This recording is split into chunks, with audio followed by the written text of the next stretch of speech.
Ayollarimizdan, ya'ni yosh ayollarimizdan eng ko'p har kuni почти bir xil keladigan savol: turmushga chiqqanimga 3 oy bo'ldi yoki 6 oy bo'ldi, homilador bo'la olmayman. Nima qilsam tezroq homilador bo'laman? Nima maslahat berasiz deb juda ham ko'p ayollar savol qoldirishadi. Qaranglar, agar sizda homilador bo'lishda qanaqadir muammolar bo'layotgan bo'lsa, men hamma patsientimga aytaman, har doim mana bu 3 ta narsani qilishingiz kerak.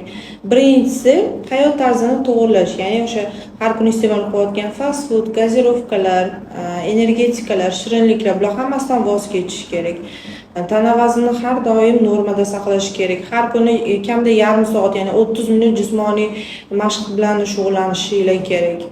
Va agar stress holatida bo'lsangiz, albatta stressni yengib o'tish kerak. Bu birinchisi. Ikkinchisi, hayz siklingizni kuzatib borish kerak. Ya'ni kelgan kundan boshlab belgilab borishingiz kerak, kuzatishingiz kerak albatta. O'sha davri, hayz kelish davri 24, 30, 35 kunning orasida bo'lyaptimi?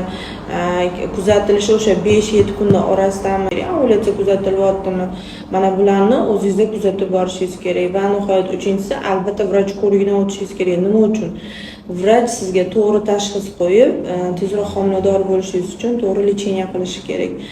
Albatta mana shularni bajarishingiz kerak. Shunda tezroq homilador bo'lasiz.